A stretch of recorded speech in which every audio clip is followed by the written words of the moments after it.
21st Century Entrepreneurship with Martin Piskarik. First of all, congratulations on amazing success. Thank you. So your 2-year-old startup has 14,000 or something like that paying users in 39 countries, including companies like Shopify, Subway. How did you do it in 2 years? It feels like we haven't done much, to be honest with you. It feels like we have a long way to go. How humble. No, I'm serious. I mean, I think for me, Punchlist, it started off as a side project. I had spent 15 years as a designer, kind of project manager in agencies, and we had built massive projects for large companies like CNN. Yeah, American Express. I mean, CNN, Ben & Jerry's, like you name it.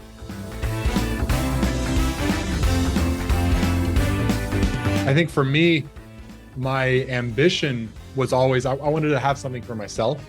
And I had tried to start things with other people and they really couldn't get off the ground. We could never find alignment for the project to see enough life.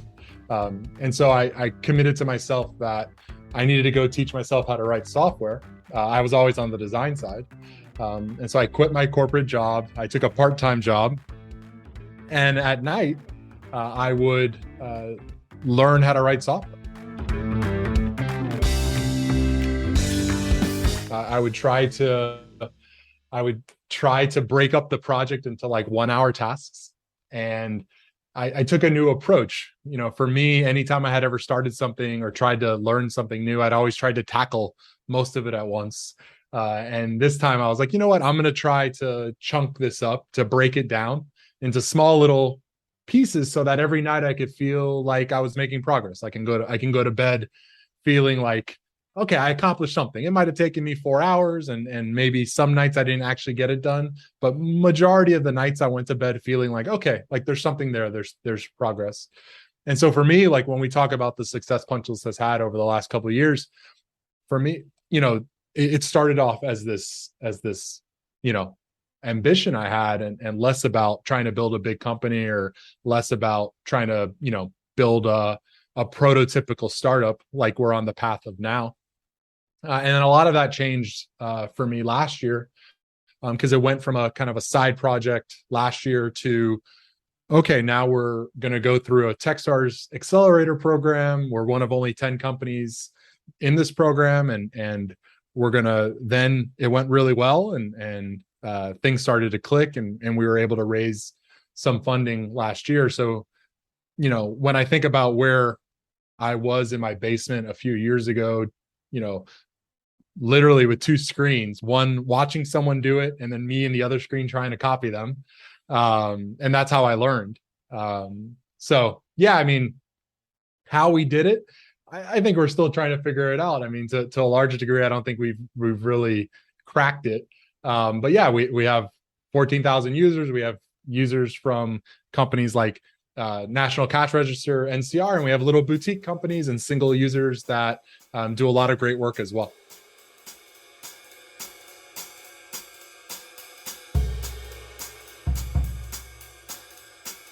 Can you go a little bit more into alignment versus things started to click? Tipping points. So what are the ingredients of that transition, that transformation? Yeah, so Punchlist is a piece of software that allows you to get feedback on your work. And when I first started it, when I first created it, the type of work was very narrow. It was you're building a website and you needed to get feedback about what's left to be done. And you're typically getting that from your client. And I think for us, the tipping point, especially last year, was we started to expand the type of work. And we started to think through the type of ways they could use the tool.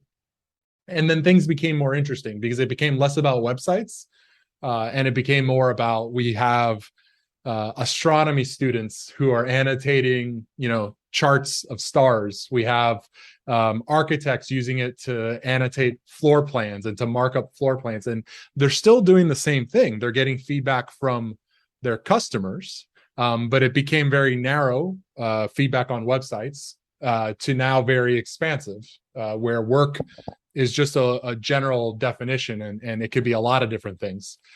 So for us, that was one tipping point. I think another tipping point for me was I moved from doing everything myself to bringing on a co-founder. And so that was a big transition for me mentally, because I had started this saying it's hard to find alignment. It's hard to, get someone else to do this thing with you. And so for me, that mental switch to say, you know what, I've got this as far as I can get it. I'm actually holding it back probably now.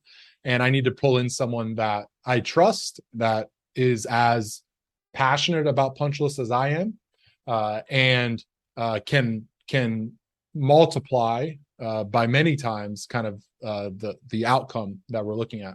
So I think that's one tipping point. I think moving from a side project to, a venture-backed startup is one. I think pulling in a co-founder was important to us. I think expanding how we think about what the tool can be used for, broadening our perspective was important. I think doing an accelerator was a big tipping point for us. Accelerators are amazing, but that word, Techstars, is a global accelerator. That is truly what it does. It moves you forward a few years in a very condensed amount of time. So we've had definitely a couple tipping points and inflection points along the way.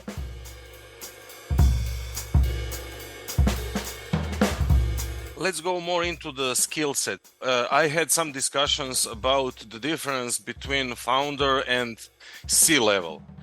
So a lot of entrepreneurs told me, well, I had a moment during the project when I realized my skill sets as a founder are now not so important, and I need to invest into somebody else. Yeah, absolutely. So I think for me with Punchless, what's interesting is, as I mentioned, I had a 15-year career leading teams and focusing on like really large enterprise projects. And a lot of those soft skills that I learned leading a team, like a C-level executive, became very valuable now with Punchless as we build out a team and as we think through how to run one-on-ones and we think through our roadmap and our planning. But the early days of Punchless, being the founder, you have to wear all the hats, right? You have to do the marketing, the sales. I had to write the first cold email to someone asking them to buy it. And I think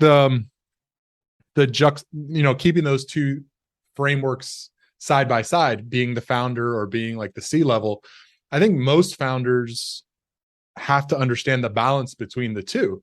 And it's, right now to this day, we have a team, and some days I have to wear, within the day, I have to wear my founder hat, where I'm going to answer a support ticket.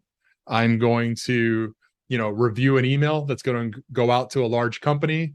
I'm going to build something in our app.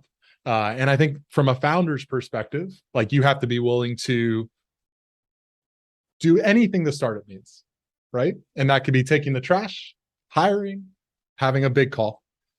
And I think, but within those situations, the skills you learn as a C-level, being in big meetings, are then applied. And so I think for me, having that balance between the two worlds has become very important. Understanding kind of what it means to run a 20-person team when it wasn't my startup has become very valuable. So I think for anyone that's considering becoming a founder, or maybe they have a long career and they're thinking about transitioning, I think a lot of the skills you learn from a corporate career are very applicable to being a founder. I think the difference is you're so used to being in a corporate environment, having people with specialties and relying on them and managing them and making yes/no decisions with them.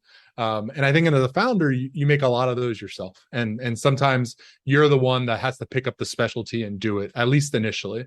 And then over time, as the organization grows and as you have more opportunity, you can pull people in to do those specialties, but you have to understand what it takes initially. Like I wrote the first ads for Punch List in our Google account. I've fortunately built a lot of it, and now we have a team that's building it, right? So I think I can understand those things better. It's made me a better founder, getting my hands dirty and not initially trying to hire consultants or pushing them out.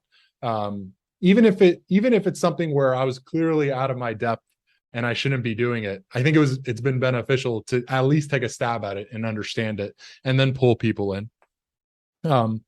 So yeah, for me, it's this healthy balance where there's clearly time where you're going to understand when it's time to bring in specialties or specialists, and it's more important though to understand you need to get your hands dirty early on.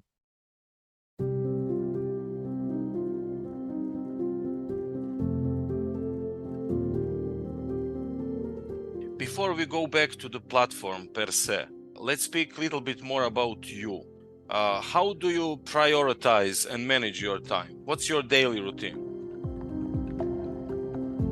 I would be the first to say, like, I think I'm still exploring what this means and what the daily routine is. I think what's becoming clear to me is that there's probably two things that are most important, especially the stage we're at, this kind of early stage. It's one, can I eliminate roadblocks for my team? So are there things that I can be the only one that answers for them, and that will allow them to move faster? Or can I just eliminate things that might not be important, that they shouldn't be wasting time with, and just say like, hey, have a little bit more focus, don't worry about it. And I think the other thing is keeping my eye on what is the roadmap, what is the horizon, like, are we still moving in the right direction? I definitely have been, especially these first 6 months after we raised money, where you feel like you got to go do everything, and you move in a lot of different directions and you don't do anything very well. And lately we've just been trying to say like, no, okay, like how do we stay pretty focused on kind of a 6-month runway and adjust in between, but stay pretty focused on it. And so I think for me, the daily routine is those two things. Like, what do I need to help my team focus on and remove any roadblocks, make decisions with them? And then separately, like, are we still moving in the right direction? Do the numbers look right? Are we staying focused on what is actually the most important thing and not getting sidetracked by the day-to-day? I mean, I think for any startup, that's the challenge. The day-to-day is always new, right? There's a support ticket that pops up. There's a new opportunity that pops up. There's an idea someone has. And all that noise is always coming at you. And as the founder, as one of the leaders of the organization, you're the one that has to essentially be the filter to that stuff and be able to say, like, that's important, that's not important, and try to say that's not important more often than you say that's important.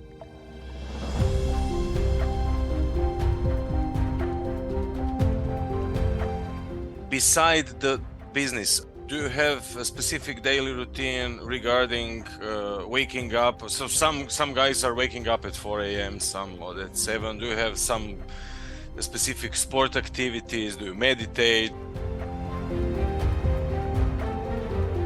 I think I've had a complete evolution on this one. So I pre-COVID, I lost maybe 75 pounds, and it came through this a daily routine and just being very disciplined about it. And so I think right now the routine is I typically get up around 5:30 in the morning. I try to work out. My wife, actually, she's in healthcare, and we work out at the same time together. So we'll be in the same room together. It's a great way for our marriage to start the day off, right? So I'll be on the treadmill, she'll be on the bike. We'll talk about our day. She'll, pour me a cup of coffee after I'm done. I'll pour her a cup of coffee. So I think for us, we more often than not start every single day that way. Like, we do a workout, 30 minutes, 45 minutes. We have coffee. We talk about what we need to happen today. I'll tell her I'll be on a podcast, or I have a dinner tonight. She'll tell me the same, like I have a work dinner, or the kids have something later. And then I'm trying to be in the office around 8 o'clock every morning. So for me, I take the kids to school. So I work out, get ready for the day. I take the kids to school every day. It's actually very important to me. My two kids, I don't have a lot of predictability after that during a day. Like, I don't know if something's going to pop up. And so for me to have every morning where I take him to school, I wish him a good day, we talk through the day together, that's become a key part of my routine. I try not to sacrifice that. And then I'm in the office by 8 o'clock most days. And then for us at the organization, we have routines about what happens on certain days. And then for me personally, I try to be home maybe around 4:35. I don't want to spend my time in traffic.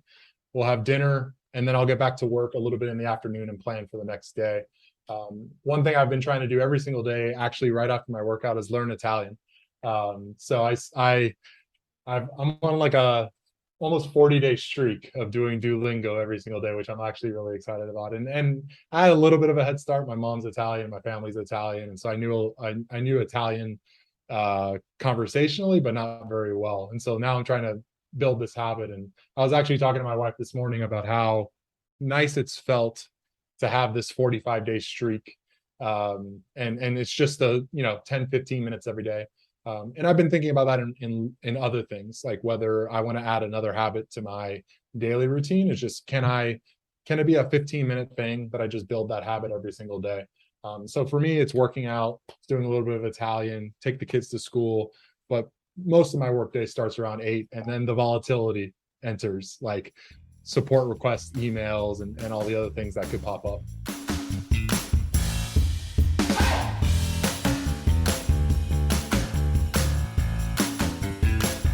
Can you give examples of how clients have used the platform?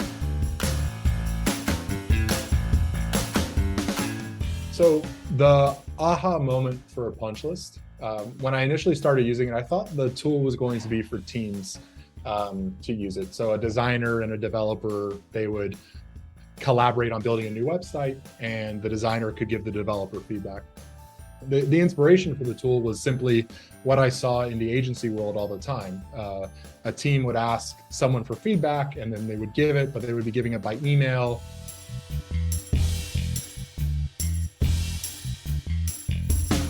Or they would be typing it into a spreadsheet, and it required you to ask a lot of silly questions, like what page were you on? What were you looking at?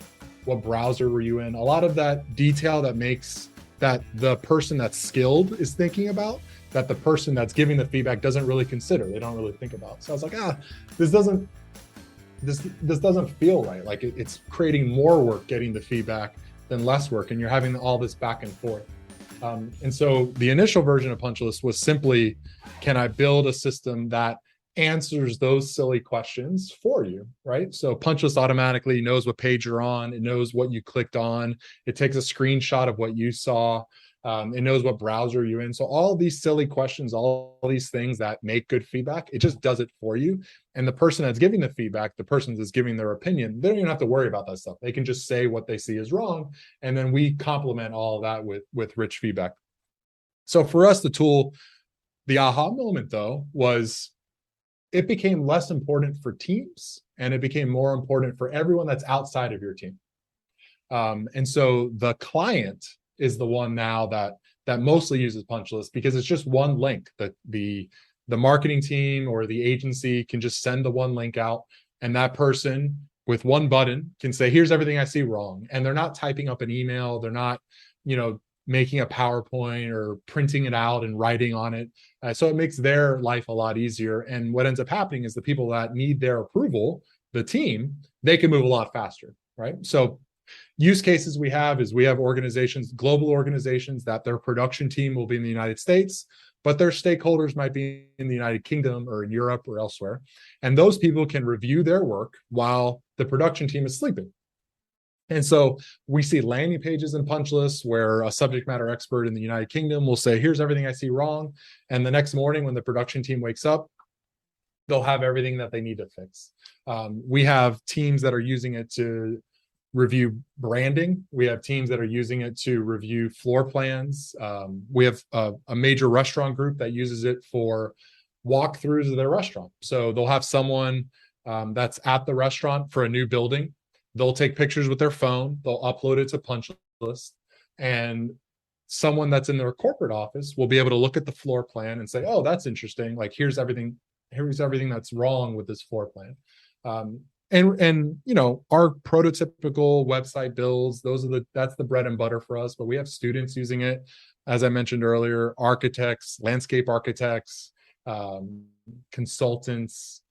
We have a lot of venture capital companies that actually use punch lists. So what they'll do is any of their portfolio companies will submit their pitch decks through punch lists to the firm for feedback as they're trying to raise money. And that firm can give feedback and share it with other people and say, here are the numbers we'd like to see in the deck, or here are the slides we think look a little bit better. So for us, we support websites, PowerPoint files, PDFs, and a lot of these things are just containers, right? So a website could be a website for a product. It could be a website for, a butcher. It could be anything. And a PDF is the exact same thing. The container could be anything. And so for us, the use cases are all over the board. If it could be in a PDF, then it could be in punch list. And so for us, what we are competing against is someone sending an email saying, can you review this? That's what we compete against every day. Is someone sending a PowerPoint, a PDF, a link to a website and saying, can you review this? And they're sending it to a bunch of people. And punch list ends up being a way better solution to do that than email.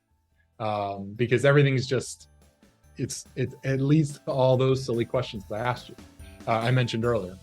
So yeah, that's punch list. It's a tool for annotating work.